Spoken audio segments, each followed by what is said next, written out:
Hello बच्चों, class 12 physics के एक और धमाकेदार क्लास में मैं गीतेश पांडे आप सभी का हार्दिक स्वागत करता हूं। जैसा कि प्यारे बच्चों, इसमें बोर्ड परीक्षा बहुत निकट है, तो इसके अंतर्गत आज हम लोग एक और इम्पोर्टेंट टॉपिक जो कि होगा प्रकाश विद्युत प्रभाव, तरंग प्रकाशिकी के अंतर्गत आज हम लोग पढ़ेंगे प्रकाश विद्युत प्रभाव के बारे में। मतलब कहने का तात्पर्य क्या है कि जो कि प्रकाश क्या है, ये विद्युत चुंबकीय तरंग है, तो इसके प्रभाव के बारे में हम पढ़ेंगे। ठीक, चलिए स्टार्ट करते हैं। तो इसमें सबसे पहला टॉपिक होगा किसी धातु की सतह से इलेक्ट्रॉन का उत्सर्जन किस प्रकार से होता है। ठीक, चलिए इस टॉपिक को हम शुरू करते हैं। तो इसमें जो हमारा पहला टॉपिक है वो है धातु के पृष्ठ से इलेक्ट्रॉन का उत्सर्जन। ठीक, धातु की सतह से धातु की सतह से इलेक्ट्रॉन का उत्सर्जन, मतलब धातु की सतह से इलेक्ट्रॉन का उत्सर्जन किस प्रकार से होता है। ठीक, देखिए जो धातु की सतह से इलेक्ट्रॉन का उत्सर्जन होता है वो कैसे होगा। देखिए जैसे ये हमारी मान लीजिए एक सतह है, कुछ इस प्रकार से रखी हुई है। ठीक, धातु की एक सतह है, ये है धातुओं में क्या होता है कि धातु में प्यारे बच्चों जो पाया जाता है वो होता है मुक्त इलेक्ट्रॉन। धातुओं में जो है क्या पाया जाता है, मुक्त इलेक्ट्रॉन पाया जाता है। तो अगर जब यहाँ पर इस धातु को हम क्या करेंगे कि इस पर जैसे ही पता लगा कि इसका ताप बढ़ा दें, ठीक, अगर हम इसका ताप बढ़ा देंगे तो ताप बढ़ाने से क्या होगा, मतलब अगर इसको हम ऊष्मीय ऊर्जा दे दें, इसको हम कौन सी ऊर्जा दे दें, ऊष्मीय ऊर्जा दे दें, तो ऊर्जा अगर देखें जैसे जो धातु होता है इसमें क्या पाया जाता है, इसमें पाए जाते हैं मुक्त इलेक्ट्रॉन। लेकिन ये जो मुक्त इलेक्ट्रॉन है ये सिर्फ मुक्त, नाम तो है इनका मुक्त इलेक्ट्रॉन, लेकिन ये सिर्फ इसके अंदर में मुक्त है घूमने के लिए, ये यहां से बाहर नहीं निकल पाएंगे। अगर इनको बाहर निकालना है तो इनको क्या करना होगा, बाह्य ऊर्जा देनी पड़ेगी। ठीक, तो वो जो बाह्य ऊर्जा इसको दी जा रही है वो कई रूपों में दी जा सकती है। जैसे एक ऊष्मीय ऊर्जा, जब इससे इसको ऊष्मीय ऊर्जा दी जाएगी, मतलब इसमें उपस्थित इलेक्ट्रॉन को का ताप जब बढ़ाया जाएगा तब क्या होगा, तब इससे क्या होगा कि इलेक्ट्रॉन का उत्सर्जन होने लगेगा। ठीक, अब ये इलेक्ट्रॉन क्या करेगा, यहां इस सतह को छोड़कर बाहर निकलने लगेगा। ठीक, पहले तो कंडीशन ये हो गई। दूसरा काम क्या हो गया, जब हम विद्युत क्षेत्र स्थापित कर दें, मतलब किसी धातु की सतह से इलेक्ट्रॉन का उत्सर्जन अगर हमको करना है तो हम क्या करें, यहां पर विद्युत क्षेत्र उत्पन्न कर दें। विद्युत क्षेत्र का मतलब जैसे देखिए ये हमारा प्लस आवेश है, ठीक, ये कैसा आवेश है, प्लस, ये कैसा आवेश है, माइनस। ठीक, तो अब ये विभव जो है कैसा है, यहां अगर देखें तो ये जो हमारा विभव है ये है उच्च विभव। ये कौन सा विभव होगा, ये होगा उच्च विभव, और यहां जो विभव होगा वो होगा निम्न विभव। एक होता है उच्च विभव और एक होता है निम्न विभव। ठीक, अब देखिए यहां से हम क्या करें कि इस पर यहां जो है एक धातु रख दें जिसमें क्या है, मुक्त इलेक्ट्रॉन है। तो इस प्रकार से अगर ये इलेक्ट्रॉन देखें तो वैद्युत क्षेत्र जो है उसकी दिशा कुछ इस प्रकार से होगी। तो वैद्युत क्षेत्र की दिशा जब इस प्रकार से होगी तो अब इलेक्ट्रॉन का भी क्या हो जाएगा, इस प्रकार से उत्सर्जन हो जाएगा। ठीक, तो इलेक्ट्रॉन का क्या होगा, इस प्रकार से क्या होगा, उत्सर्जन हो जाएगा। तो जब बाह्य वैद्युत क्षेत्र स्थापित कर दें तो बाह्य वैद्युत क्षेत्र के माध्यम से भी क्या होगा, तो इसमें मुक्त इलेक्ट्रॉन है उसको क्या मिल जाएगी, ऊर्जा मिल जाएगी, और इस धातु की सतह से इलेक्ट्रॉन का क्या हो जाएगा, उत्सर्जन हो जाएगा। तो इस प्रकार से अब देखिए तीसरा पॉइंट क्या है, तीसरा पॉइंट क्या है कि इस पर विद्युत चुंबकीय तरंग आपतित करवा दें। विद्युत चुंबकीय तरंग, ठीक। तो विद्युत चुंबकीय तरंग के माध्यम से तीसरा पॉइंट हमारा होगा। जैसे इसमें क्या होगा, देखिए जैसे ये धातु की सतह है, अब इसमें जो मुक्त इलेक्ट्रॉन है, ये जो इलेक्ट्रॉन है जो कि कैसे हैं, मुक्त हैं। अब इसको अगर किसी बाह्य स्रोत से, मतलब इस पर हम क्या आपतित करवा दें, विद्युत चुंबकीय तरंग।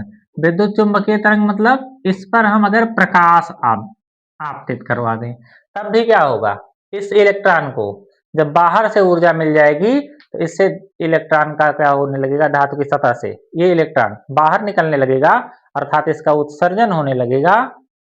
तो अब देखिए धातु की सतह से इलेक्ट्रॉन के उत्सर्जन के लिए प्यारे बच्चों क्या किया जा रहा है, उसको चाहे उसमें ऊर्जा दी जा रही है या फिर विद्युत क्षेत्र स्थापित किया जा रहा है, मतलब ये भी एक प्रकार की ऊर्जा दी जा रही है, और प्रकाश आपतित करवाया जा रहा है तो ये भी एक ऊर्जा ही दी जा रही है।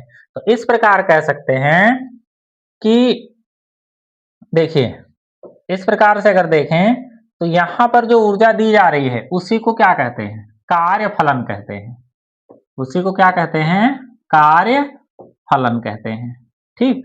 तो इलेक्ट्रॉन के उत्सर्जन के लिए जो भी धातु की सतह से इलेक्ट्रॉन के उत्सर्जन के लिए जो भी ऊर्जा दी जाती है उसी को हम क्या कहते हैं, कार्य फलन कहते हैं, ठीक। तो कार्य फलन क्या होगा, वह न्यूनतम ऊर्जा, वह न्यूनतम ऊर्जा जो धातु की सतह से, धातु की सतह से इलेक्ट्रॉन का उत्सर्जन करने के लिए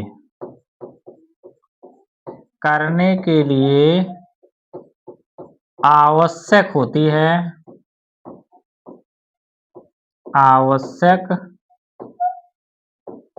होती है, क्या कहलाता है प्यारे बच्चों, वो कार्य फलन कहलाता है,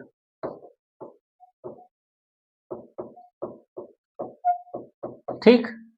वह न्यूनतम ऊर्जा जो धातु की सतह से इलेक्ट्रॉन का उत्सर्जन करने के लिए आवश्यक होती है, प्यारे बच्चों क्या कहलाता है, कार्य फलन कहलाता है, ठीक। ये हो गया हमारा कार्य फलन, ठीक है। चलिए तो अब इस कार्य फलन को जो है वो इसे W से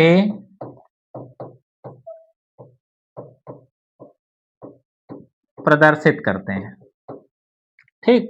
और कार्य फलन का मान होता है W बराबर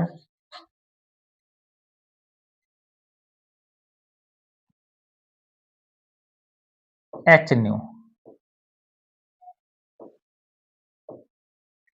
ठीक। जो कार्य फलन होगा वो क्या होगा, W बराबर h न्यू नॉट। तो ये हो गया हमारा प्यारे बच्चों कार्य फलन, ठीक। बहुत इंपॉर्टेंट टॉपिक है ये, प्रश्न कई बार बोर्ड परीक्षाओं में पूछा गया परिभाषा कि कार्य फलन किसे कहते हैं। तो कार्य फलन क्या होगा बच्चों, वह न्यूनतम ऊर्जा जो धातु की सतह से इलेक्ट्रॉन का उत्सर्जन करने के लिए आवश्यक होती है, क्या कहलाता है, कार्य फलन कहलाता है, ठीक। चलिए चलते हैं नेक्स्ट टॉपिक की तरफ। अब ये जो हमारा अगला टॉपिक है वो क्या होगा, वो होगा देखिए देहली आवृत्ति। देहली आवृत्ति, ठीक। देहली आवृत्ति क्या है, अब इसको अगर हम परिभाषित करें, देखिए वह न्यूनतम आवृत्ति, वह न्यूनतम आवृत्ति जो धातु की सतह से इलेक्ट्रॉन का उत्सर्जन करने के लिए आवश्यक होती है,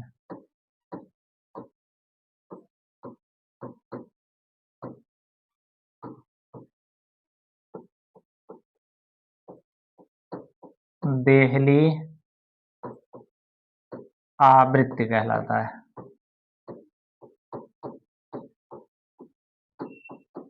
वह न्यूनतम आवृत्ति जो धातु की सतह से इलेक्ट्रॉन का उत्सर्जन करने के लिए आवश्यक होती है, क्या कहलाता है? देहली आवृत्ति कहलाता है। ठीक, अब देखिए इसे न्यू नॉट से प्रदर्शित करते हैं। ठीक, तो ये हो गया हमारा देहली आवृत्ति। अगली जो परिभाषा होगी, अब देखिए अगली जो परिभाषा होगी वो क्या होगी? देहली तरंग दैर्ध्य। देहली तरंग दैर्ध्य। अब देखिए ये क्या होगा? अब देखिए वह अधिकतम तरंग दैर्ध्य, वह अधिकतम तरंग दैर्ध्य जो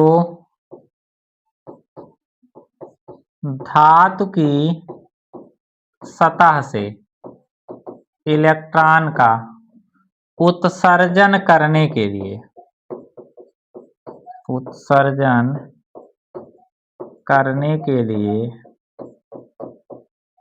आवश्यक होती है।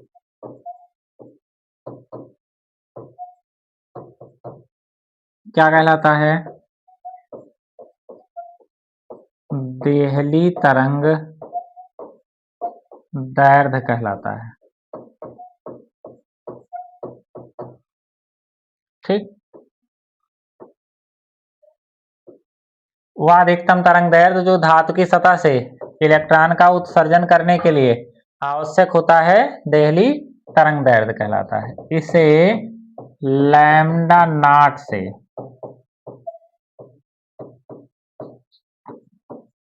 प्रदर्शित करते हैं। ठीक, इसे क्या करेंगे? लैम्डा नॉट से प्रदर्शित करेंगे। तो ये हमारा हो जाएगा देहली तरंग दैर्ध्य। ठीक, तो ये हो गई देहली आवृत्ति और देहली तरंग दैर्ध्य। तीनों परिभाषाएं इंपॉर्टेंट है, आपको बहुत अच्छे से ध्यान रखना है। ठीक, कि देहली आवृत्ति, देहली तरंग दैर्ध्य और कार्यफलन क्या है। इसके बाद प्यारे बच्चों हम लोगों को पढ़ना है फोटॉन के बारे में। देखिए अब क्या होगा कि फोटॉन,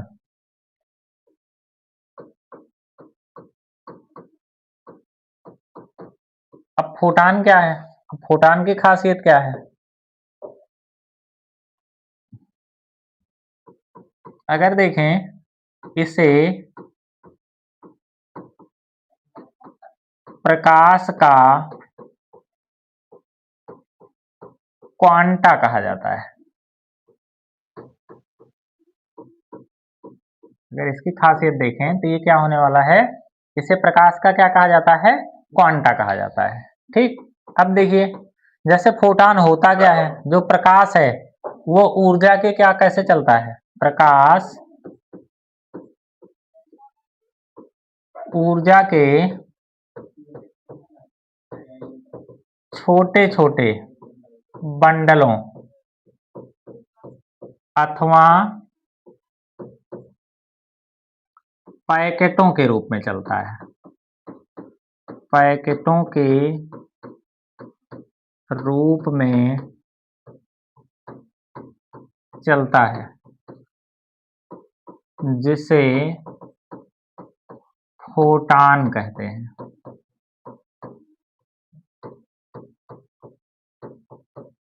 ठीक, प्रकाश ऊर्जा के छोटे छोटे बंडलों या पैकेटों के रूप में चलता है, जिसे क्या कहते हैं? फोटॉन कहते हैं।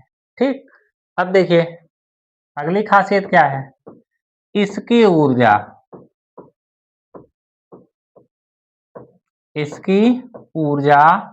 E बराबर क्या होता है? एच न्यू, या एच न्यू मतलब C बाई लैम्डा। इसकी ऊर्जा क्या होती है? वो होती है E बराबर एच न्यू या एच सी बाई लैम्डा। अब देखिए इसमें एच क्या है? एच है प्लांक स्थिरांक। एच क्या है? प्लांक स्थिरांक। इसका मान क्या होता है? 6.6 गुणे 10 की घात माइनस 34। न्यू क्या है? न्यू है देहली आवृत्ति। सॉरी, ये है न्यू जो होगा वो क्या होगा? वो है प्रकाश की आवृत्ति, या इसको लिखना चाहें तो इसको हम लिख सकते हैं आपतित प्रकाश की आवृत्ति। आपतित प्रकाश की आवृत्ति। ठीक।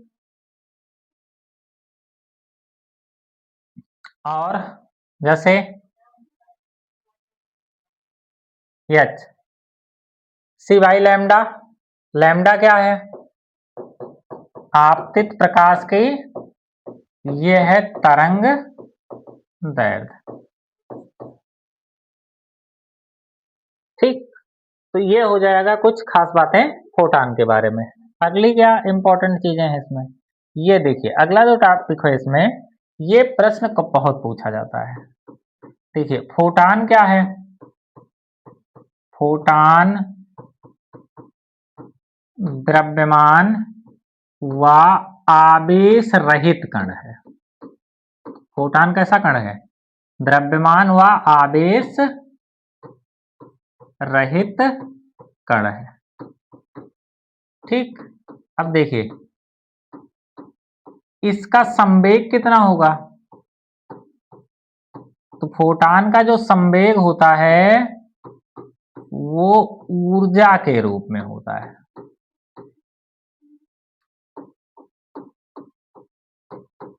ये बहुत इंपॉर्टेंट लाइन है, ध्यान रखना है। इसका जो संवेग होता है वो किस रूप में होगा प्यारे बच्चों? इसका जो संवेग होता है वो कैसे होता है? ऊर्जा के रूप में होता है। ये दोनों पॉइंट इंपॉर्टेंट हैं, अक्सर ये बोर्ड परीक्षा में पूछे जाने वाले प्रश्न हैं। तो इसका जो संवेग होगा वो कितना होगा? ई अपान भी के रूप में होगा। ठीक, मतलब ई का मतलब एच न्यू, और या वी का मतलब प्रकाश की चाल, और प्रकाश की चाल को हम किससे प्रदर्शित कर सकते हैं? सी से प्रदर्शित कर सकते हैं। तो ये P बराबर ई अपान सी, या ये हो जाएगा। ठीक, इसको ध्यान रखना प्यारे बच्चों, ये लाइन बहुत इंपॉर्टेंट है। कभी कभार क्या कहता है, फोटान के संवेग और ऊर्जा में संबंध लिखिए। फोटान के संवेग और ऊर्जा में संबंध, तो फोटान के संवेग और ऊर्जा में क्या संबंध होगा? P बराबर ई बाई सी होता है। कभी कभार क्या होगा कि आपको ऊर्जा का मान दे देगा और उसका संवेग पूछेगा, तो जब ऊर्जा का मान दे देगा और संवेग पूछेगा तो क्या उनका सूत्र लगाएंगे हम? P बराबर ई बाई सी लगा देंगे। ठीक, तो ये हो गया, ये बहुत इंपॉर्टेंट है, इसको ध्यान रखना। ये जितना भी टॉपिक लिखा है इसको आप अच्छे से पढ़ के ही परीक्षा में जाएं। ठीक, ये हो गया आपका। तो ये हो गया आपका किसके बारे में? फोटान के बारे में। चलिए नेक्स्ट टॉपिक की तरफ चलते हैं। अब जो हमारा अगला टॉपिक है, जैसे किसी धातु की सतह से इलेक्ट्रॉन का उत्सर्जन, अगर देखें धातु की सतह से इलेक्ट्रॉन का उत्सर्जन किन कंडीशनों में होगा? अब देखिए जैसे धातु के पृष्ठ से, धातु के पृष्ठ से इलेक्ट्रॉन का उत्सर्जन अगर देखें कि धातु के पृष्ठ से इलेक्ट्रॉन का उत्सर्जन के लिए क्या क्या आवश्यक है, तो इसमें पहली स्थिति क्या होनी चाहिए? अगर किसी धातु की सतह से इलेक्ट्रॉन का उत्सर्जन हो तब क्या होना चाहिए? इसका जो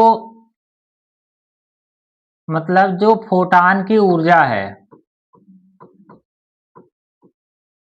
फोटान की ऊर्जा मतलब जो आपतित प्रकाश की ऊर्जा है वो ग्रेटर देन किसके होना चाहिए? कार्यफलन। वो greater than are is equal to किसके? कार्यफलन के। या तो कार्यफलन से ज्यादा हो या फिर कार्यफलन के बराबर हो, तभी इलेक्ट्रॉन का उत्सर्जन होगा। पहली तो कंडीशन ये है कि धातु के पृष्ठ से इलेक्ट्रॉन के उत्सर्जन के लिए आवश्यक शर्तें क्या है, या ऐसे लिख सकते हैं इसको, उत्सर्जन के लिए आवश्यक शर्त।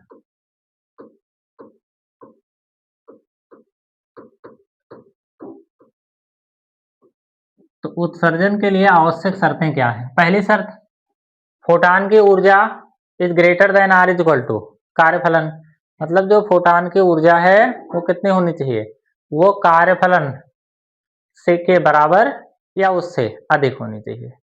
ठीक, पहली तो शर्त ये हो गई। दूसरी शर्त क्या होगी इसमें,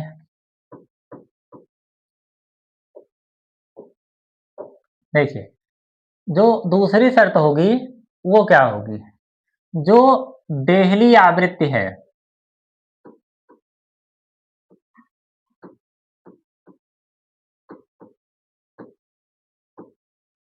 देखिए क्योंकि E बराबर क्या होता है, अगर देखिए E बराबर क्या होगा प्यारे बच्चों, H nu is greater than or equal to W, मतलब एच न्यू नॉट, ये होगा एच न्यू नॉट। मतलब अगर एच और एच देखें कैंसिल हो गया, तो जो आवृत्ति है, जो प्रकाश की आवृत्ति है, वो क्या होनी चाहिए, greater than are is equal to किसके, देहली आवृत्ति। ठीक, तो या इसको अगर देखें तो जो आपतित प्रकाश की आवृत्ति है, मतलब जो फोटान की आवृत्ति है,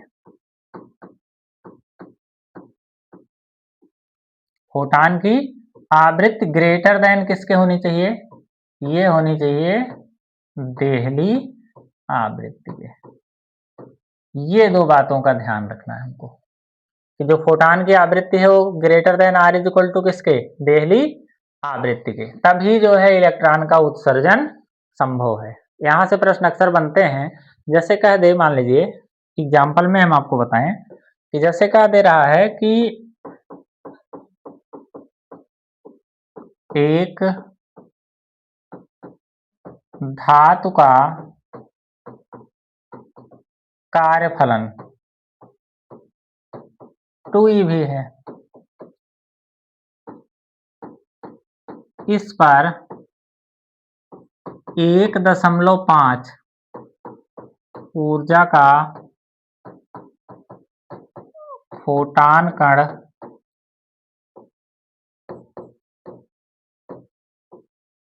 आपतित हो रहा है, क्या धातु के पृष्ठ से इलेक्ट्रॉन का उत्सर्जन होगा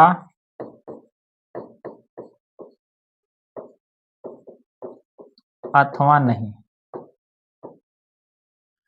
एक धातु का कार्यफलन 2eV है, इस पर 1.5 ऊर्जा का फोटान कण आपतित हो रहा है, क्या धातु के पृष्ठ से इलेक्ट्रॉन का उत्सर्जन होगा कि नहीं। अब देखिए कार्यफलन कितना eV है, 2eV।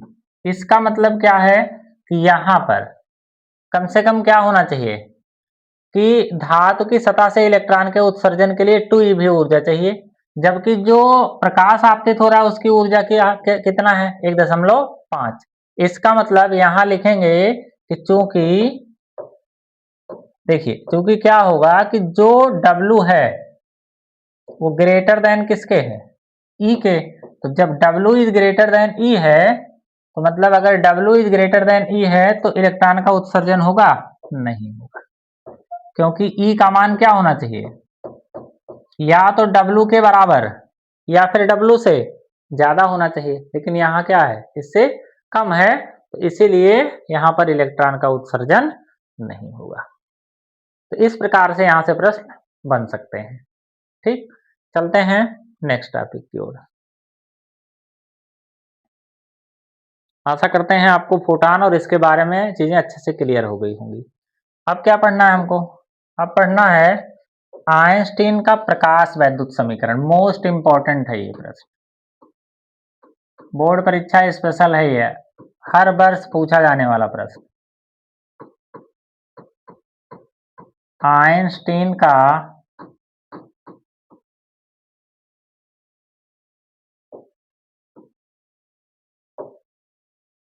प्रकाश वैद्युत समीकरण E बराबर h new minus new not सिद्ध कीजिए।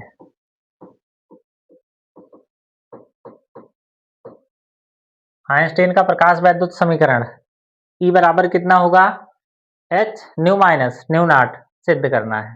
देखिए क्या होने वाला है प्यारे बच्चों, बहुत ही इंपॉर्टेंट टॉपिक है ये। देखिए ये है धातु की एक सतह, इस पर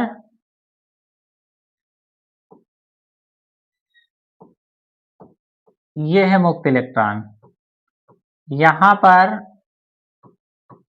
E बराबर h न्यू ऊर्जा का फोटान कण आपतित हो रहा है, तो अब ये इलेक्ट्रॉन का क्या होगा, उत्सर्जन हो रहा है।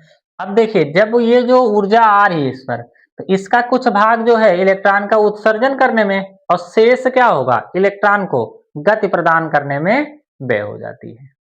तो जो भी ऊर्जा, ये जो भी प्रकाश या जो कहें कि विद्युत चुंबकीय तरंग इस सतह पर डाली जा रही है, तो उसका कुछ भाग क्या करता है, इलेक्ट्रॉन का उत्सर्जन करने में व्यय होता है, और शेष भाग क्या करता है, इलेक्ट्रॉन को गति प्रदान करने में व्यय हो जाता है, जो कि गतिज ऊर्जा के रूप में होता है।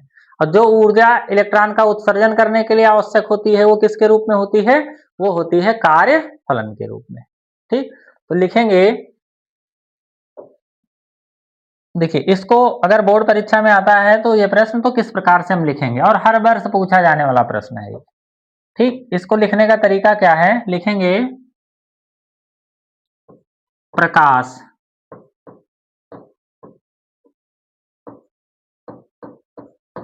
ऊर्जा के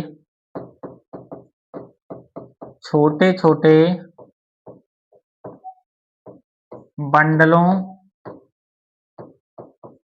या पैकेटों के रूप में चलता है, जिसे फोटान कहते हैं। ठीक, ये हो गया फोटान। अब जब कोई फोटान कण, अब देखिए जब कोई फोटान कण किसी धातु की सतह पर किसी धातु की सतह पर आपतित होता है, जब कोई फोटान कण धातु की सतह पर, या जब कोई उच्च ऊर्जा का, ऐसे लिख सकते हैं इसको कि उच्च ऊर्जा का, मतलब इसकी ऊर्जा क्या होना चाहिए, ज्यादा होनी चाहिए।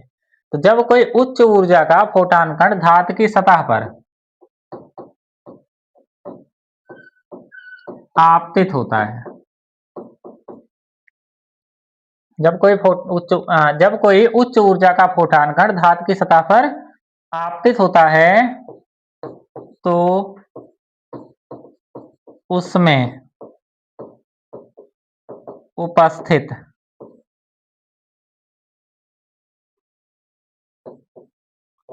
किसी इलेक्ट्रॉन को ऊर्जा देकर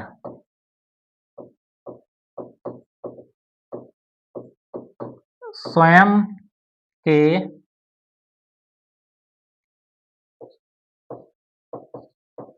अस्तित्व को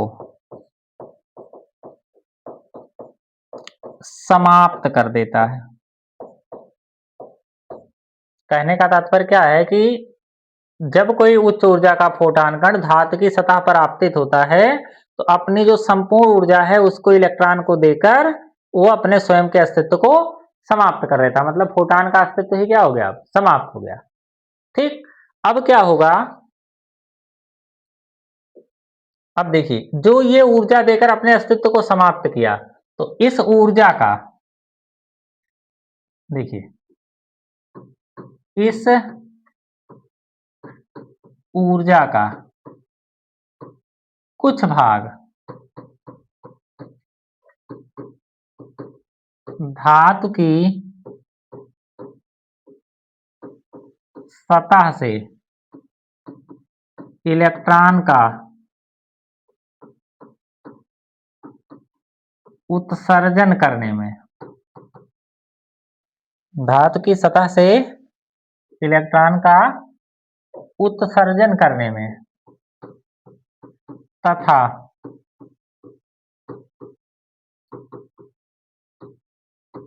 शेष ऊर्जा इलेक्ट्रॉन को गति प्रदान करने में व्यय हो जाती है। ठीक, देखिए, इस ऊर्जा का, जो भी ये ऊर्जा, जो अस्तित्व को अपने समाप्त किया, जो भी इसने ऊर्जा इलेक्ट्रॉन को दिया, तो उसका कुछ भाग क्या होगा, इलेक्ट्रॉन का उत्सर्जन करने में, और शेष क्या होता है, इलेक्ट्रॉन को गति प्रदान करने में व्यय हो जाती है। मतलब जो भी इसको ऊर्जा मिली थी, वो ऊर्जा कितनी मिली थी, वो मिली थी H, न्यू, या कह सकते हैं E। जो भी ऊर्जा उसको मिली थी, वो ऊर्जा कितनी है, वो है E।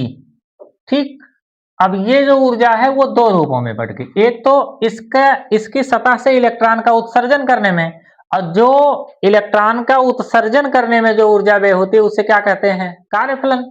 तो कार्यफलन के रूप में, और प्लस इसको गति प्रदान करने में, मतलब गतिज ऊर्जा के रूप में। तो E बराबर क्या हो गया, W प्लस E के। अब देखिए, E के बराबर क्या होगा, तो E के बराबर क्या हो जाएगा, E माइनस कितना, W। ठीक, तो अब E के बराबर क्या हो जाएगा, यहाँ E का मतलब H न्यू और W मतलब H न्यू नॉट। तो E के बराबर क्या हो गया प्यारे बच्चों, ये आ जाएगा H कॉमन हो गया, न्यू माइनस कितना, न्यू नॉट, या इसी को क्या लिख सकते हैं, HC, और 1/लैम्डा माइनस 1/लैम्डा नॉट। तो अब E के क्या है, इसकी गतिज ऊर्जा, तो गतिज ऊर्जा को हम किस प्रकार से लिख सकते हैं, गतिज ऊर्जा को हम लिख सकते हैं हाफ mv मैक्सिमम का स्क्वायर बराबर E के बराबर H new minus new not, या इसी को लिख सकते हैं HC 1/लैम्डा माइनस 1/लैम्डा नॉट। ये हमारा बहुत ही इंपॉर्टेंट एक सूत्र है, जिस पर काफी ज्यादा सवाल बोर्ड परीक्षा में बनते हैं। ठीक, तो प्यारे बच्चों, ये हमारा एक बहुत ही इंपॉर्टेंट टॉपिक क्लियर हुआ, जो कि क्या होने वाला है कि आइंस्टीन का प्रकाश वैद्युत समीकरण E के बराबर H new minus new not सिद्ध करो, या अथवा करके क्या लिख सकता है, इसमें क्या कहेगा कि हाफ mv मैक्सिमम का स्क्वायर बराबर लिख सकते हैं HC और 1/लैम्डा माइनस 1/लैम्डा नॉट, ये कह सकता है सिद्ध करने के लिए। ठीक, अब देखिए, इसमें याद क्या रखना है, जैसे प्रकाश कैसे चलता है, प्रकाश ऊर्जा के छोटे छोटे बंडलों या पैकेटों के रूप में चलता है, जिसे क्या कहते हैं, फोटान कहते हैं। ठीक, अब फोटान की ऊर्जा कितनी होती है, फोटान की ऊर्जा होती है E बराबर H न्यू। अब जब यही ऊर्जा का फोटान कण, मतलब E बराबर H न्यू ऊर्जा का, जब फोटान कण धातु की सतह पर आपतित होता है, तो इसमें उपस्थित किसी इलेक्ट्रॉन को ऊर्जा देकर वो स्वयं के अस्तित्व को समाप्त कर देता है। यह ऊर्जा दो रूपों में बढ़ती है, एक तो इसका कुछ भाग धातु की सतह से इलेक्ट्रॉन का उत्सर्जन करने में, और शेष ऊर्जा इलेक्ट्रॉन के गति प्रदान करने में व्यय हो जाती है। बस हमने इसको लिख दिया। तो जो ऊर्जा है वो दो रूपों में बढ़ गई, W प्लस E के, तो E के बराबर क्या हो जाएगा, E माइनस W, E मतलब H न्यू और W मतलब H new not, H common हो गया, न्यू माइनस न्यू नॉट हो गया। तो इस प्रकार से प्यारे बच्चों, ये बहुत ही शानदार टॉपिक हमारा क्लियर हुआ, ये जो कि अक्सर बोर्ड परीक्षा में ये पूछा जाने वाला प्रश्न है। ठीक, चलते हैं अपने नेक्स्ट टॉपिक की ओर। चलिए, इसमें अगला जो टॉपिक होगा वो होगा द्रव्य तरंगे किसे कहते हैं। डी ब्रॉगली तरंगदैर्ध्य के लिए सूत्र स्थापित कीजिए। देखिए, द्रव्य तरंगे क्या है प्यारे बच्चों, जैसे द्रव्य कणों से संबंधित, द्रव्य कणों से संबंधित, द्रव्य कणों से संबंधित तरंगों को द्रव्य तरंगे कहते हैं। द्रव्य तरंगे कहते हैं। द्रव्य कणों से संबंधित तरंगों को कौन से द्रव्य कहते हैं, द्रव्य तरंगे कहते हैं। अब देखिए, डी ब्रॉगली तरंगदैर्ध्य के लिए अगर सूत्र देखें, डी ब्रॉगली तरंग दैर्ध्य के लिए सूत्र। अब देखिए, डी ब्रॉगली तरंगदैर्ध्य के लिए अगर हम सूत्र देखें तो क्या होगा, बहुत इंपॉर्टेंट टॉपिक है ये, अक्सर बोर्ड परीक्षा में पूछा जाने वाला प्रश्न है ये। ठीक, डी ब्रॉगली तरंगदैर्ध्य के लिए सूत्र। अब देखिए, जैसे प्लांक के अनुसार अगर देखें, प्लांक के अनुसार फोटॉन की ऊर्जा, तो फोटॉन की ऊर्जा कितनी होती है प्लांक के अनुसार, प्लांक के क्वांटम सिद्धांत से फोटॉन की ऊर्जा कितनी, E बराबर h न्यू। ठीक, अब अगर आइंस्टीन के अनुसार देखें,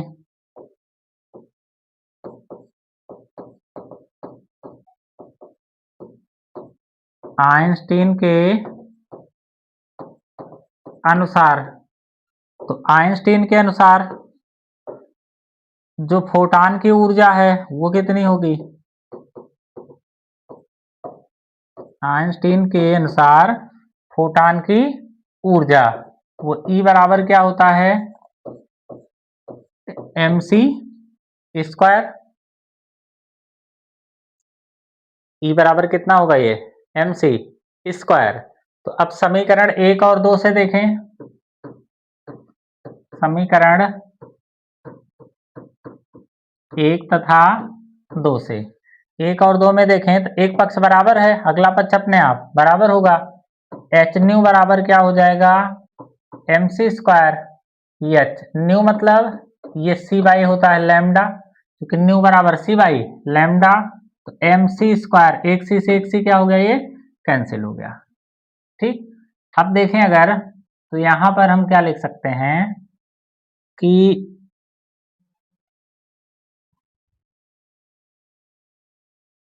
चलिए आगे देखते हैं, इसमें क्या होगा कि एच बाई लैम्डा बराबर क्या होगा, एम सी। और चूंकि अगर एम सी बराबर देखें तो ये होगा क्या, फोटॉन का संवेग, तो अब P बराबर क्या हो गया, ये हो गया h बाई लैम्डा। ठीक, तो ये हो गया डी ब्रॉगली तरंगदैर्ध्य के लिए सूत्र, या लैम्डा बराबर क्या हो जाएगा तरंगदैर्ध्य, एच अपान पी। तो यही हो गया हमारा प्यारे बच्चों डी ब्रॉगली तरंगदैर्ध्य के लिए सूत्र। यदि कण का द्रव्यमान m है तब क्या होगा, यदि कण का द्रव्यमान m है तब इसका संवेग कितना होगा, तब जो इसका संवेग होगा वो P बराबर कितना होगा, m भी। तब लैम्डा बराबर क्या हो जाएगा, h अपान कितना हो जाएगा, m। ये हो गया हमारा इसकी तरंगदैर्ध्य। ठीक, तो आशा करते हैं प्यारे बच्चों आपको जो है टॉपिक बहुत अच्छे से। ठीक, अगला टॉपिक जो इसमें होगा वो होगा प्यारे बच्चों निरोधी विभव। अब देखिए, निरोधी विभव, देखिए कैथोड प्लेट को दिया गया वह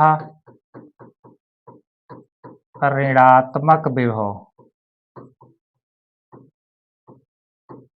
कैथोड प्लेट को दिया गया वह ऋणात्मक विभव जिस पर प्रकाश वैद्युत धारा शून्य हो जाती है।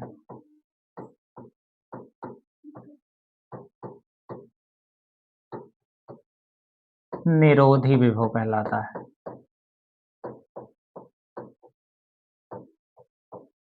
निरोधी विभव कहलाता है।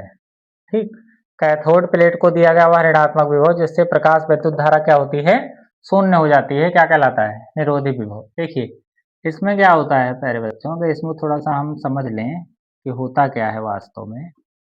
देखिए एक नलिका है, ये है प्लेट, मान लीजिए ये जो दोनों प्लेटें हैं ये है कैथोड और ये है एनोड। ठीक, अब कैथोड, अब इस पर क्या किया जा रहा है कि इस पर एक प्रकाश को आपतित किया गया। जब इस पर ये प्रकाश जो कि आपतित किया जा रहा है, तो अब इस प्लेट से क्या होगा, इलेक्ट्रॉन का उत्सर्जन होगा। तो जब ये इलेक्ट्रॉन निकलेगा तो ये कहाँ जाएगा, एनोड की ओर जाएगा। ठीक, लेकिन अब जैसे जब जितने इलेक्ट्रॉन इससे निकले सब अगर एनोड की तरफ चले गए तो ये स्थान खाली हो गया। मतलब इस पर धारा क्या होगी, वो संतृप्त धारा हो जाएगी। मतलब अब वही धारा निरंतर बहती रहेगी। ठीक, उसको कौन सी धारा कहते हैं, संतृप्त धारा कहते हैं। अब देखिए, लेकिन अगर यहां इस प्लेट को, इस प्लेट को अगर यहां से जैसे इलेक्ट्रॉन का अगर उत्सर्जन हो रहा है, तो अब इस प्लेट को अगर हम बैटरी के प्लस सिरे से जोड़ दें तब क्या होगा।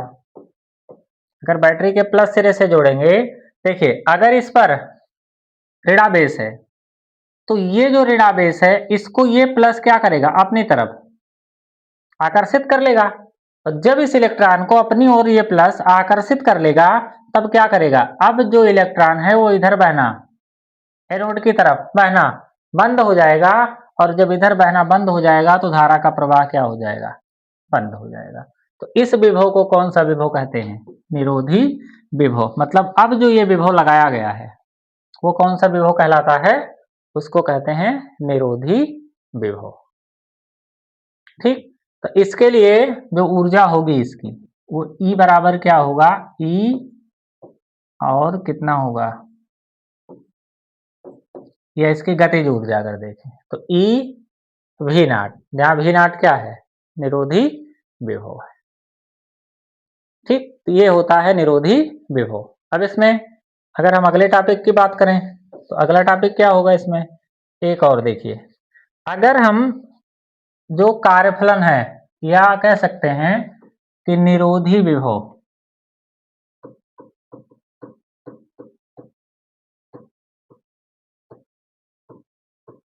व आवृत्ति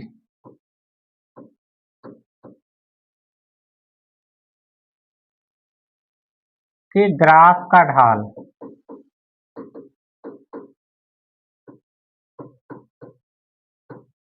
वो एच अपान कितना होगा, ई होगा। बहुत इंपॉर्टेंट है, कई बार बोर्ड परीक्षा में ऑप्शन में पूछा गया प्रश्न है ये। निरोधी विभव व आवृत्ति के ग्राफ का ढाल कितना होता है, एच अपान ई होता है। ठीक, तो इसका ढाल जब पूछेगा तो एच अपान क्या लिख देंगे, इसका ई लिख देंगे। ढाल या प्रवणता भी कह सकता है। तो इसी के साथ जो है हमारा ये टॉपिक क्लियर हुआ बच्चों। ये चैप्टर जो भी इंपॉर्टेंट प्रश्न थे इसमें जो पूछे जाते हैं अक्सर बोर्ड परीक्षा में, हमने जो इसको सम्मिलित किया था इसमें। तो आशा करते हैं आपके लिए ये क्लास बहुत हेल्पफुल रहा होगा। तो आज के लिए इतना ही। जय हिंद बच्चों।